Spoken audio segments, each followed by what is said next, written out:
Doctor साहब मुशारका की तरफ आते हैं, क्या है मुशारका प्रोडक्ट? मुशारका और मुदारबा यही वो प्रोडक्ट हैं जिनको हम कहते हैं कि ये आइडियल मोड्स ऑफ फाइनेंसिंग हैं और इसको इम्प्लीमेंट करना चाहिए। और दर हकीकत ये अगर इस्तेमाल किए जाएँ तो जो इस्लाम के ऑब्जेक्टिव्स हैं तो उनको भी फुलफ़िल करते हैं। तीसरी बात ये कि बाकी जो मोड्स हैं, इवन मुराबहा, इजारा, सलम, इस्तिस्ना, जितने भी मोड्स हैं वो दर हकीकत गौर किया जाए तो वो फाइनेंसिंग नहीं है। फाइनेंसिंग के लुग़वी माने होते हैं तंबील या माल देना, किसी को पैसे देना। यहाँ पर जो है वो आप कैपिटल नहीं दे रहे होते हैं मुराबा के अंदर या इजारा में, बल्कि दर हकीकत आप सामान दे रहे होते हैं। तो इट्स नॉट एज सच तंबील या फाइनेंसिंग, बल्कि मुशारका मुदारबा के अंदर आप पैसे दे रहे होते हैं किसी को। तो रियल मोड्स जो हैं वो फाइनेंसिंग के मुदारबा मुशारका हैं। और मुशारका क्या है और मुदारबा क्या है? दर हकीकत ये है कि आप किसी को पैसे दें और उसके साथ आप उसके वेंचर के अंदर शरीक हो जाएं, ठीक है, पार्टनर बन जाएं। तो अगर उसके पास पहले से पैसे हैं तो दोनों ने अगर पैसे मिला लिए तो वो मुशारका कहलाएगा। अगर एक ने पैसे मिलाए और एक के सिर्फ काम है तो वो मुदारबा कहलाएगा। ठीक है, ठीक है। स्किल्स अगर खाली वो अपनी खाली स्किल कर रहे हैं, ठीक है। मुशारका की बुनियादी तौर पे दो किस्में हैं, एक कहलाती है शिरकतुल मिल्क अरबी में और एक कहलाती है शिरकतुल अक़्द। शिरकतुल मिल्क हम कहते हैं जिसके अंग्रेज़ी में जिसको कहा जाता है को ओनरशिप या जॉइंट ओनरशिप, ठीक है ना। और एक शिरकतुल अक़्द है जिसको हम कहते हैं जॉइंट वेंचर या पार्टनरशिप, ठीक है। शिरकतुल मिल्क के अंदर ये होता है कि कोई आदमी किसी भी एसेट का को ओनर बन जाता है। मिसाल के तौर पे ये कंप्यूटर है, इसका 50% मैं मालिक हूँ, 50% आप मालिक हैं, हम दोनों उसके को ओनर हो गए, ठीक है। इसके लिए कोई वेंचर होना ज़रूरी नहीं है। मिसाल के तौर पे एक गाड़ी के दो आदमी मालिक हैं, एक घर के दो आदमी मालिक हैं। किसी वाली साहब ने किसी साहब का इंतकाल हुआ, उन्होंने अपने वरासा छोड़े, सारे के सारे वरासा उस मकान के मालिक बन गए, सब जॉइंट ओनर हो गए, सब को ओनर बन गए, उसके सब मुश्तरक मालिक बन गए। तो वहाँ पे भी शिरकतुल मिल्क पाई गई। लिहाजा शिरकतुल मिल्क के लिए ये ज़रूरी नहीं है कि कोई वेंचर भी हो, और वेंचर हो भी सकता है। मिसाल के तौर पे एक दुकान खोली हुई है 3-4 आदमियों ने, या एक कोई बिजनेस कर रहे हैं, तो उसके जो एसेट्स हैं वो जॉइंट या को ओन्ड है, या सबके सब मुश्तरक उसके मालिक हैं, लेकिन साथ साथ वेंचर भी है, ठीक है। तो शिरकतुल मिल्क तो ये हो गई। शिरकतुल अक़्द उसको कहते हैं कि जिसके अंदर जॉइंट वेंचर पाया जाए। मिसाल के तौर पर मैं 1 लाख रुपए लगाऊं, आप 1 लाख रुपए लगाएं, हम दोनों कहेंगे भाई हम इससे जो है कपड़े का कारोबार करते हैं, इससे तिजारत करते हैं, और उससे जो नफ़ा हासिल होगा उस नफ़े में शिरकत करेंगे, इसको शिरकतुल अक़्द कहा जाता है। तो वो जो एक डिमिनिशिंग मुशारका जिसको आपने शुरू में जिक्र किया था, जिसको हम आगे भी तफसील के साथ हाउसिंग फाइनेंस में इंशाल्लाह जिक्र करेंगे, वो दर हकीकत वो शिरकतुल मिल्क है, पहली वाली किस्म को ओनरशिप, जिसमें कोई वेंचर नहीं होता। वो तारीख हम इस्तेमाल कर रहे हैं हाउसिंग फाइनेंस के अंदर या कॉर्पोरेट बिजनेस के अंदर, उसको इस्तेमाल किया जाता है फिक्स एसेट्स की फाइनेंसिंग में, जैसे प्लांट और मशीनरी में, जिसमें पैसा एक पार्टी का भी हो सकता है, सिर्फ नहीं होता दोनों का है, लेकिन सिर्फ उसमें कोई वेंचर नहीं होता। उसमें ये होता है कि मिसाल के तौर पर एक प्लांट है या एक घर है, दो पार्टियों ने मिलकर मुश्तरका तौर पर खरीद लिया, लेकिन अब उससे वेंचर नहीं करना कि उसको आगे तिजारत करनी है, बल्कि उसके बाद दोनों ने खरीदने के बाद एक आदमी को एग्जिस्टिंग बिजनेस के लिए, और उसको फिर आगे दूसरे को या तो रेंट आउट कर दिया जाता है। ये होता है डिमिनिशिंग मुशारका में। लेकिन जो मुशारका है जिसको हम ट्रू मुशारका कहते हैं, वो ये है कि आप किसी वेंचर के अंदर शरीक हो जाएं। मिसाल के तौर पे जैसे मैंने अभी आपको बताया, कोई बिजनेस करना चाह रहे हैं, तो 1-1 लाख या 2-2 लाख या 5-5 लाख दोनों ने मिलाए और आगे बिजनेस में शरीक हो गए। फिर इसका उसूल ये है कि जो नफ़ा होता है उसमें नफ़ा दोनों बाहमी कोई भी आपस में रेशो तय कर सकते हैं। जैसे पहले मुदारबा के अंदर है कि कोई भी हम रेशो कर सकते हैं, यानी 10%, 90% या उसका बरक्स, या 40-60, ठीक है, या 50-50, ये भी कर सकते हैं। लेकिन लॉस का उसूल ये है कि लॉस हमेशा प्रो राटा बेसिस पर होगा, जित इन्वेस्टमेंट के रेशो के हिसाब से होगा। मिसाल के तौर पे अगर मेरी इन्वेस्टमेंट का रेशो 60% है और आपकी इन्वेस्टमेंट का रेशो जो है 40% है, तो लॉस अगर खुदा न खास्ता हो गया तो लॉस का उसूल ये है कि वो हमेशा प्रो राटा होगा।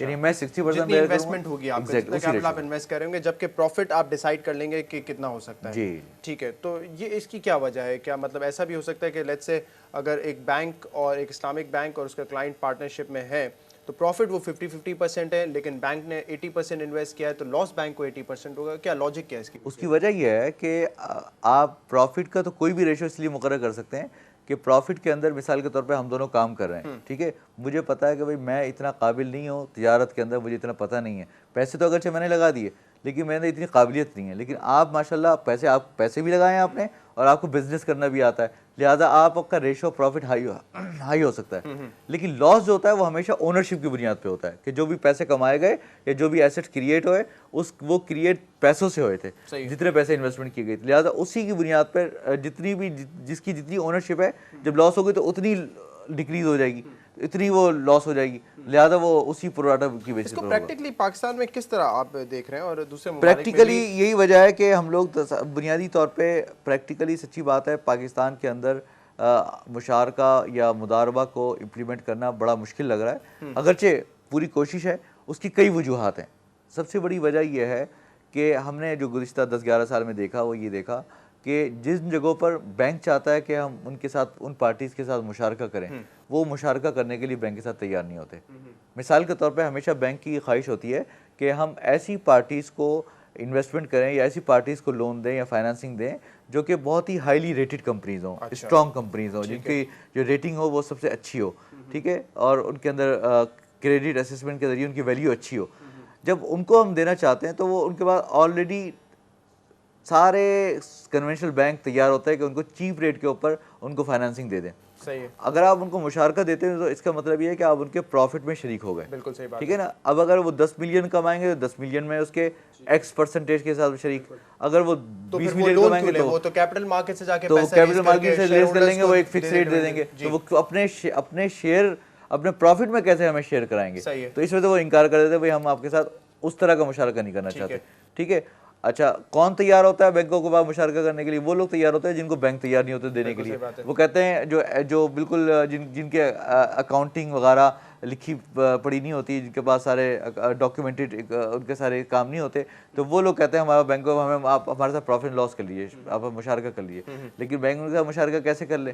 क्योंकि ना तो उनके बैंक तो हर चीज़ लिखत पढ़त में चाहता है, उसकी अकाउंटिंग भी सही हो, हर चीज़ उसके साथ उसके प्रूडेंट वे में उसके बाद लिखी भी हो। ठीक है, डिपॉजिटर के पैसे हैं, अगर उनका मुशारका किया, कल खुदा ना खास्ता उनको वो डूब गए पैसे और आगे बतला दिया कि भाई ये तो हमें पैसे जो है वो ओवरहेड्स में चले गए, यहाँ एक्सपेंडिचर में चले गए, एक्सपेंसेस में चले गए, तो लॉस तो बैंक का हो जाएगा। अब यहाँ पर जो कंपनीज नॉन लिस्टेड कंपनीज हैं, अक्सर हम जब शोज कर रहे होते हैं तो पता चलता है कि ऐसी चीज़ें भी सामने आती हैं कि दो फाइनेंशियल स्टेटमेंट्स होती हैं, एक ओरिजिनल होती है, एक ओरिजिनल नहीं होती, तो डबल अकाउंटिंग सिस्टम, बिल्कुल डबल अकाउंटिंग सिस्टम। तो जो डिसऑनेस्ट क्लाइंट होते हैं वो तो इस सिस्टम को एक्सप्लॉइट कर सकते हैं। एग्जैक्टली, उनके लिए सबसे आसान होगा इसको एक्सप्लॉइट करना, कि वो लॉस दिखा दें ताकि उनको जो है कुछ शेयर ही ना करना पड़े। खास तौर पे बैंक जो है वो हमेशा जो है वो जो चीज ने ज्यादा इन्वेस्ट किया हो, क्लाइंट ने कम, जो चीज डिस्क्लोज नहीं होगी तो बैंक तो उसके पास कभी भी नहीं जा सकता। तो बैंक तो हमेशा डिस्क्लोज्ड आइटम्स के पास जाएगा, तो वो डिस्क्लोज ही नहीं करेंगे अपने प्रॉफिट को। तो जब डिस्क्लोज नहीं करेंगे तो उससे बैंक को लॉस हो जाएगा और अल्टीमेटली डिपॉजिटर को लॉस होगा। तो इसलिए जो है वो बैंक हमेशा रिलेक्टेंट रहते हैं ऐसे लोगों को फाइनेंसिंग करने में। लेकिन जो बिग कॉर्पोरेट्स होते हैं, जो लिस्टेड कंपनीज होती हैं, उनके साथ ये मसला है कि वो लेने के लिए तैयार नहीं होते। लिहाजा अब हमें कोई ऐसा तरीक़ाकार तलाश करना होगा, ऐसी रिसर्च करनी पड़ेगी कि मुशारका करें, उसमें रेशो इस तरह डिटरमिन करें कि जिसके अंदर वो जो मुशारका भी हो और एक फीजिबल भी हो जाए दोनों पार्टीज़ के लिए।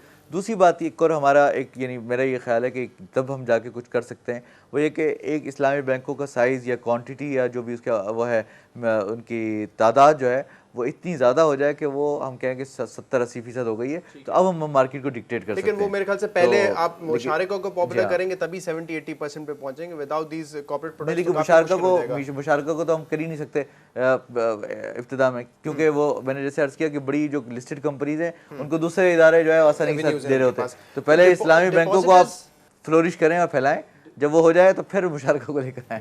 डिपॉजिटर्स की शिकायत नहीं होती कि बैंक हमारे पैसे पे जो है वो रिस्क ले रहा है, और ऑब्वियसली इस्लामिक बैंकिंग में डिपॉजिटर को भी एक फिक्स रिटर्न नहीं मिल रहा होता है, उसका भी रिटर्न जो है वो डिपेंड करता है बैंक की प्रॉफिटेबिलिटी पर या बैंक के लॉस पर। जी, यही बहुत सवालात लोग करते हैं कि भाई आखिर क्या वजह है कि हमने तो ये सुना था कि जब इस्लामी बैंकिंग के सिस्टम आएगा तो उस सूरत के अंदर डिपॉजिटर्स को प्रॉफिट ज़्यादा मिलेगा। ठीक है, अभी हमें मोर और लेस वैसे ही पैसा मिल रहा है, वो उतना ही प्रॉफिट मिल रहा है। उसकी वजह बुनियादी वो यही है जो कि दरअक़ीक़त हम बयान कर रहे हैं, वो ये कि सारे के सारे या 70% जो है वो पैसे मुराबा और इजारा में लगते हैं जिसका फिक्स रिटर्न होता है, और वो फिक्स रिटर्न उतना ही होता है मोर और लेस जितना कि आम सूदी बैंकों के अंदर जो फाइनेंसिंग रेट होता है। तो लिहाजा वो जब वहाँ वो उतना मिलेगा तो वही उतना ही डिपॉजिटर को दे दिया जाएगा। अगर वो मुशारका में लगता तो मुशारका में की सूरत या मुदारबा में लगाते और अच्छी कंपनीज़ को देते तो जितना वो नफ़ा कमाते तो नफ़े में शराकत होती, और फिर जितना ज़्यादा नफ़ा कमाते तो उतना ही नफ़ा फिर डिपॉजिटर को भी देते, जिससे डिपॉजिटर का जो रेट ऑफ प्रॉफिट है वो इंक्रीज़ हो जाता। लेकिन जो मुशारका आप बढ़ाएंगे वैसे वैसे उनका प्रॉफिटिंग शेयरिंग रेशो बढ़ेगा उनका। लेकिन क्योंकि अभी बैंक्स का खुद का प्रॉफिट जो है ऐसी जगह से आ रहा है जहाँ पे प्री डिटरमिन्ड होता है उनका rate, and which is more और less same of the conventional bank, तो डिपॉजिटर को भी अभी उतना ही मिल जाता है। मिल रहा है। बिल्कुल ठीक है। डॉक्टर इमरान उस्मानी साहब, बहुत बहुत शुक्रिया आप शो में तशरीफ लाए। इंशाल्लाह अगले एपिसोड्स में हम इस्लामिक कंज्यूमर फाइनेंसिंग को ज़्यादा तफसील में डिस्कस करेंगे और कुछ और प्रोडक्ट्स पर भी हम बात करेंगे।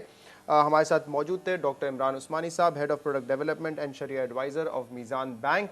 आज के प्रोग्राम में इतना ही। अगर आप हमें ईमेल करना चाहते हैं अपने क्वेश्चंस या क्वेरीज, प्लीज़ हमें ईमेल कीजिए islamic.banking@businessplus.tv पर। हम कोशिश करेंगे कि अगले प्रोग्राम में आपके इन क्वेश्चंस और क्वेरीज को शामिल करें। अगले प्रोग्राम तक के लिए शहजाद इकबाल को इजाज़त दीजिए। अल्लाह हाफ़िज़।